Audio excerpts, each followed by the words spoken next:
Welcome back to the Boot Tragedies.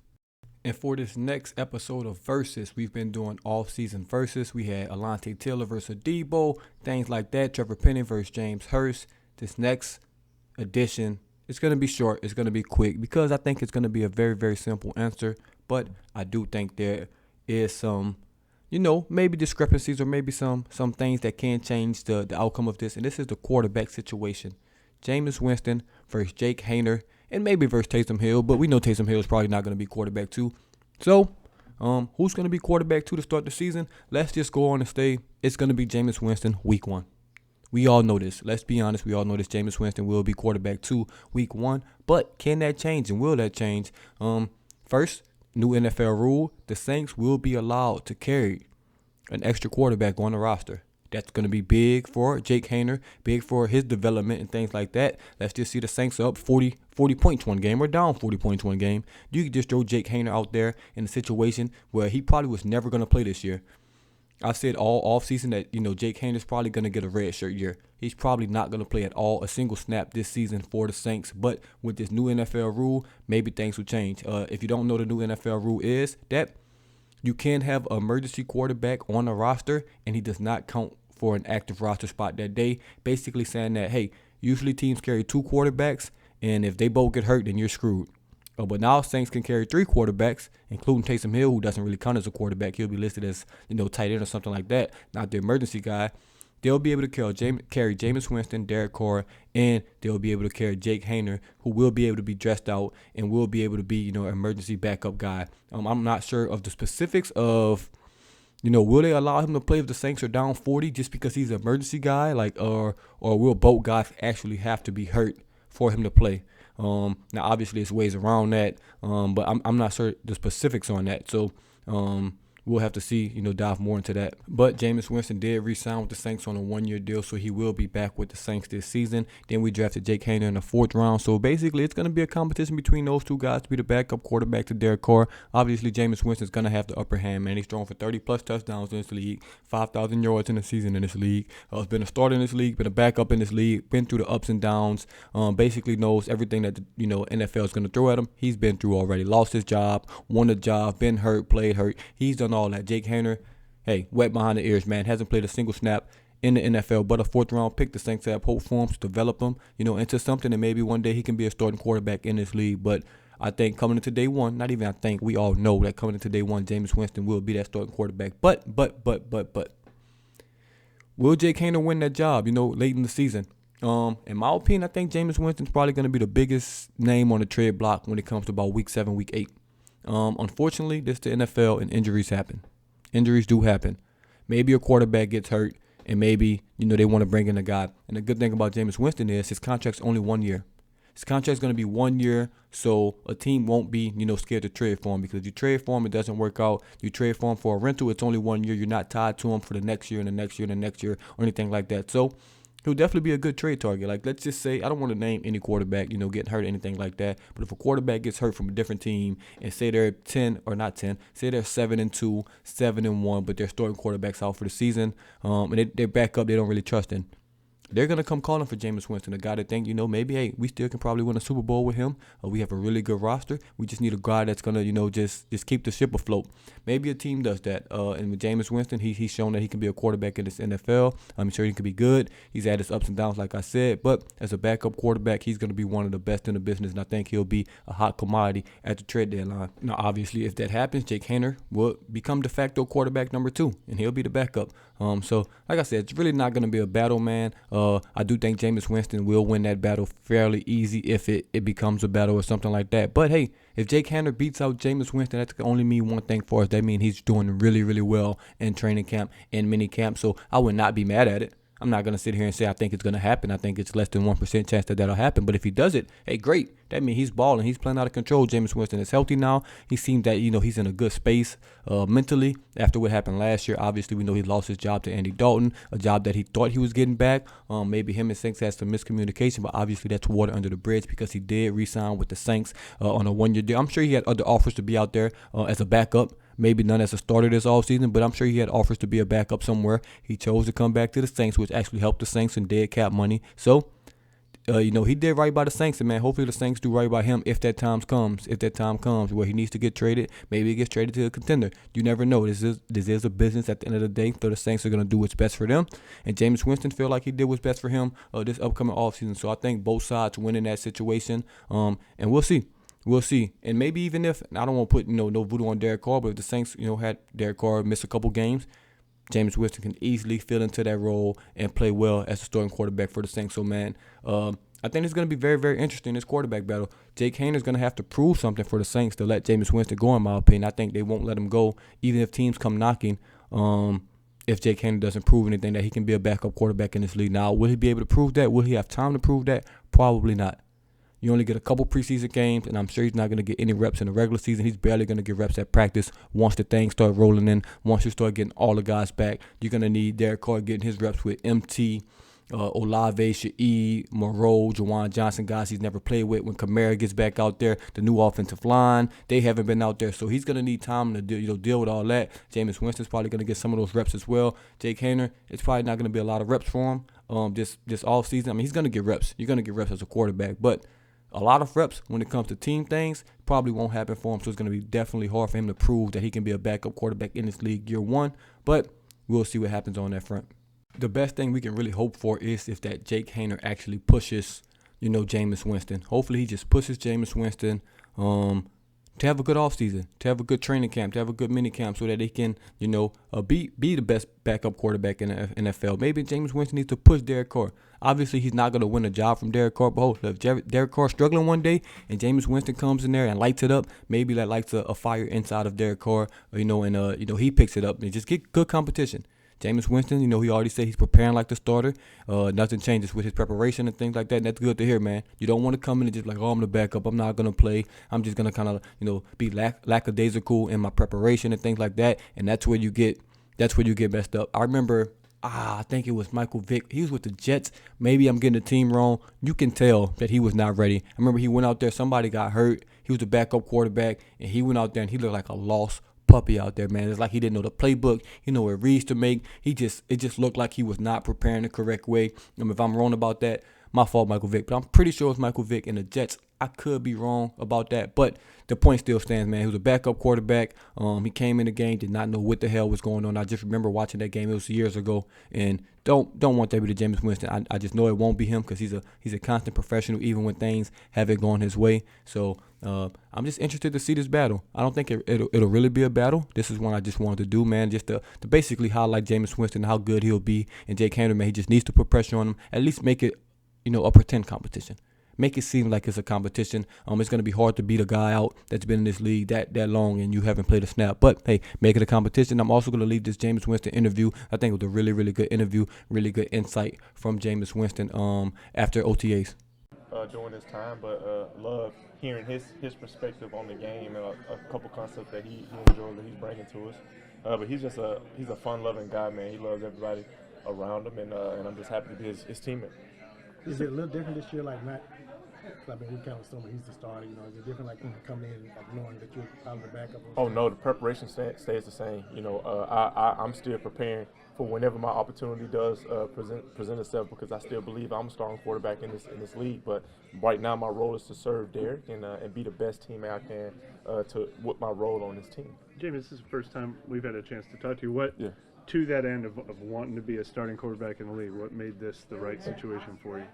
Oh, well, it's just very familiar. I trust this organization. I believe in this team that we have, a great defense, great offense. And last year, we had a lot of opportunities to break open some games. But with the addition of Derek, I think he's going to bring a lot of good things to this team. How do you feel? I'm getting healthy, man, but I feel good. I'm still working. It's going to be a working process, but I'm just excited that it's football season. I'm excited that we get to go out there and toss the ball around, and everyone just is back. It's getting closer to my dream, man. Which injury still has to get back to 100%? Which ones? Well, just I think the main thing is my overall health. So I'm just going to continue to work on that. I can't really get particular with you on because overcompensation of other things has opened up other stuff. But the main thing is just focusing on getting back holistically healthy so I can be my best when the opportunity presents itself. What have been your early impressions of Derek? I think he's a fun-loving guy. I think he's a great leader. He's relatable to everybody. He's high energy, and he's just very bright. What are some things about him that you learned that you didn't know, like before he got here? It's not much that I didn't know about him. Me and him are pretty close until when we came into this league. So I always look from afar. I always admire him as a quarterback, and he's done some great things. I'm just happy that he gets the opportunity to have a great defense and get a chance to team up with Pete Carmichael in this offensive scheme and do what he does best, and that's throw that ball. You said you trust this organization. You're familiar with this organization. Was there anything that had to be mended, or sit down and talk and feel good about, where you two were after last year? I know there was some question about, your role and how it was communicated to you and stuff. What made you feel really good about that? Well, because I think whether it's upstairs or in my accountability is to the best dependability is availability, and the past 3 years or so, I've been banged up, so the leadership, they have to continue to move forward. And I just know when I first got here into this organization that we were going to have, some of the top players, we're going to have some of the best coaches. So in terms of trusting this organization, I just know this organization, especially during the Sean Payton era, has been very successful. And Dennis has basically carried that over because he is built to be a successful head coach. So for me, my accountability is just focusing on my health and being ready when that opportunity presents itself. Is there anything you're doing differently, just training-wise, to help get healthier? The biggest thing is, man, I just had some rough injuries. It takes time with those things, but obviously just my training regimen isn't as strenuous as it has been over the past few years, just to get some mobility things and things like that. But what's important is that we're back playing football and we're here. So once you're here, you gotta show up and show out. Jameis, is there anything that you've learned about yourself since you signed with the Saints throughout the years? Well, I mean, I think I learned something about myself every single year. But one thing that just continues to show up is that this game is bigger than you. So humility and understanding where you at in terms of in the present moment, being able to fulfill and be all in on where you at, where your feet are in the moment is very important, instead of worrying about your past or worrying about your future, but focusing on where you at right now and taking advantage of that moment. What helped you the most through that process? My faith. I'm going to tell you that right now. Jesus Christ has helped me through that, because without my faith, without some great friends, some great Christ-loving friends having my back, it would have been challenging. But that's my biggest foundation right now. Mario was preaching earlier. You ever talk to him about that? Oh, absolutely. We have some great brothers of Christ on this team, man, and he's one of them. He's a very great leader for us, and him even being in Cleveland, having some being on some unfortunate teams, like he knows what it is to be on the championship team. He knows what it is to be in a spot that he necessarily don't want to be in. But just how resilient he's been over the course of his career just proves that he's worth all the salt. James, I was going to use the word humility. What does it say about your humility that you're able to take a role that on paper is a backup job, and is that something you think you would have always been able to do earlier? Well, the main thing is the opportunity, and I'm just grateful every chance I get an opportunity to step in a building and be able to play a sport that I love. However, I know that I'm still a starting quarterback in this league. But man, I have to be like, this is all a process. I mean, it's some Hall of Famers that made their big break at 30. So I'm still young. I'm still 29. But right now, my role is to serve this team in the role that I'm in, and I'm all in into doing that, man. Because again, I'm grateful for the opportunity to be able to still wear a Saints uniform or to be in the NFL in general. Is there anything that this offseason, I mean, I know you wanted to fight through a lot of those injuries that has just made you feel like, oh man, I haven't felt this good in a couple of years. I mean, yeah, I'm telling you, man, I'm still building. Like it's not something where I'm just like, oh man, it's a breath of fresh air, man. I'm pressing. Like this is something that's ongoing with me, because I want to feel like I felt when I first got in this league, like fresh legs, and not playing has allowed me to have some of that rest instead of the pound and wear and tear. But the rehab and the other things, man, that takes away from developing on the field, So just getting back into the rhythm on the field of being able to move how I want to move on the field instead of overcompensating different things and making inefficient movements, man. That's the biggest thing that I'm just trying to get back to being 100% healthy so that I can play like I'm capable of playing every single snap. Jameis, what would be the ideal outcome for you this season? Oh, us win the Super Bowl. I mean, that's the ultimate outcome, and that's the only outcome that matters to this team. Does it feel weird being that now you are the old guy in the quarterback room? Does that kind of feel like, is that kind of weird, like being in that position? I'm still not the old guy in the quarterback room. I mean, Jake is in like terms of this system, 3 years younger than me. but no, in terms of the system, I think it is, it should just show. Me being in this system for 3 years now, I'm fortunate to have worked with Pete and have seen how this offense has, remained consistent. But I'm very excited to see and experience the new things that Derek brings to us. Because I think every single time you have to cater to your quarterback, and he's been a veteran in this league for a long time. So I'm just interested to continue to talk football with him and see how Pete Carmichael is going to make this offense shine again. James, how strange is it when you just look around this division now and how the quarterback room has changed amongst all 4 teams? Yeah, I mean it's the NFL. They say not for long. You could be in and out of this league, but I'm happy and grateful. That I know we got the best quarterback room in the NFL. By far. But this division is wide open, and winning the division championship is on our mind. Like we have to do that, and we have a veteran quarterback. I mean, we probably have the oldest quarterback room throughout the division. So this is a great opportunity for us to just take our highs and build on it. Did you look at that?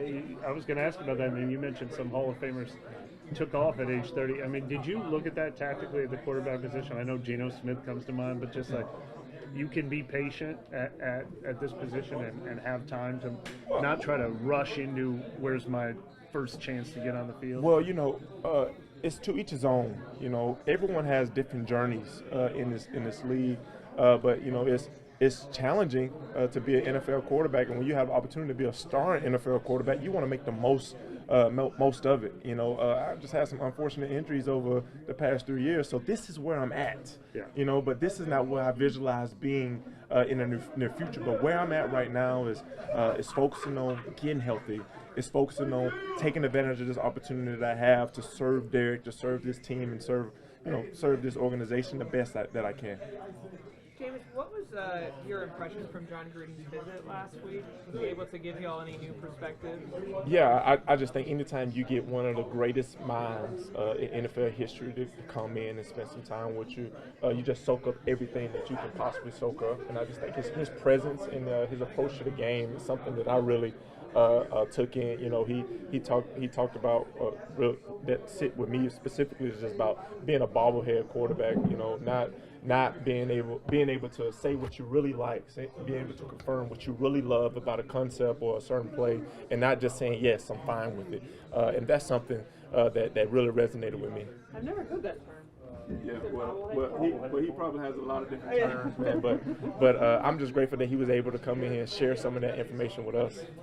So do you ever feel like that, like you weren't able to kind of completely express yourself in earlier years? Was that what he was saying? Like, I guess be more confident in saying what you like and don't like? Well, no, it's me. We have a lot. We have a lot on our plate, but we have the choice to say, hey, I like this, or hey, I don't like that. And sometimes when you believe that you could do anything during any moment, you might like a play, but you might not necessarily love a play. And obviously, as a play caller, you want to call plays that your quarterback loves. And just that communication, that direct communication with your offensive coordinator about what you really love, allows him to go into a game with no stress about, because like the quarterback, he loves these plays. He doesn't just like them.